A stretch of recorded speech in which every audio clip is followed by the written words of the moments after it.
Pagkatapos matalo dito sa exhibition game itong Converge dito sa De La Salle, mukhang naiisip ng management na kinakailangan pa nila na mag-retool talaga.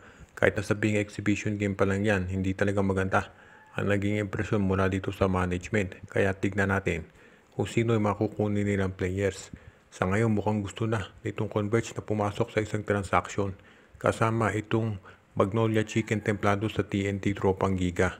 Mukhang ang mangyayari dito, makukuha na nitong Magnolia itong si Shawnee Winston at ito namang Converge Fiber Excess makukuha nila itong rights para dito kay Mikey Williams at ito namang TNT Tropang Giga malamang makuha niyan isang player mula dito sa Magnolia Chicken Templados, baka si Paul Lee, hindi pa natin natitiyak, o baka itong si Aris Dionisio.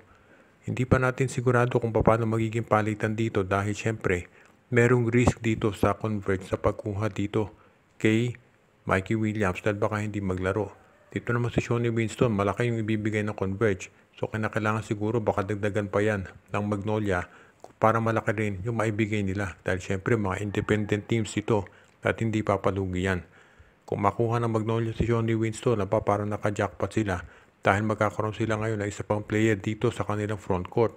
So baka mapunta dito sa Magnolia sa Converge kapag nagkataon, hindi lang ito si Mikey Williams, baka pati si Calvin Abueva para magkakaroon sila ng insurance. Ngayon, ang Magnolia magbibigay pa ng isa pang player dito sa TNT Tropang Giga.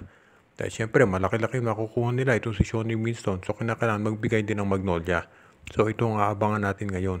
Ang maliwanag, hindi pa tapos ang Converge at ang TNT sa pagpapalakas ng lineup at ang Magnolia naman, willing na makapag-trade basta makakuha sila ng mga players na sa tingin nila ay makatutulong para maging mas matindi yung kanilang roster.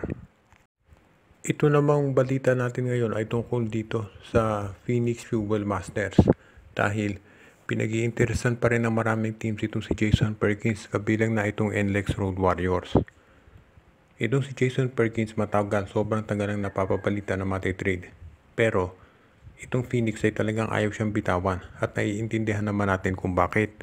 Pero hindi susuko yung mga team sa susubok na pagkuha sa kanya at kabilang na dyan itong itong NLEX Road Warriors na gustong palakasin yung kanilang lineup ngayon.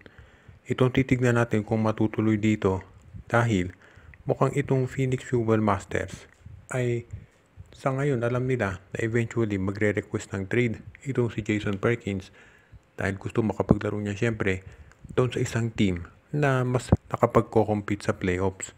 So tignan natin kung ito ay mangyayari talaga. Pero as it is, masasabi natin na itong sabihin na natin magaling na power forward ng Phoenix ay eventually masusubukan yun kung gaano siya talaga ka-loyal dito sa Phoenix dahil gusto talaga ditong NLEX Road Warriors na lakihan yung offer para makuha siya. Ngayon kung makukuha yan ng NLEX, parang naka-jackpot sila. Pero ang tanong, sino naman kaya hihilingin kapalit nitong Fuel Masters? Dahil alam natin na ito si Perkins, all-star caliber player yan. Gusto nga yung kunin ni Coach Tim Kun sa Gilas. Kaya sa tingin ko hindi basta-basta makukuha ni Coach Jong-Woo Chico yan. Iyan ngayon ang kailangan nilang pag-aralang mabuti para masiguro na kapag natuloy itong ganitong klaseng transfer ay hindi sila mauudlot at ang pinakaayos syempre ng MVP group. Kung matatransfer man si Perkins, wag dito sa SMC dahil lalo silang lalakas. Kaya abangan natin kung sino ibibigay ng NLEX para dito kay Jason Perkins.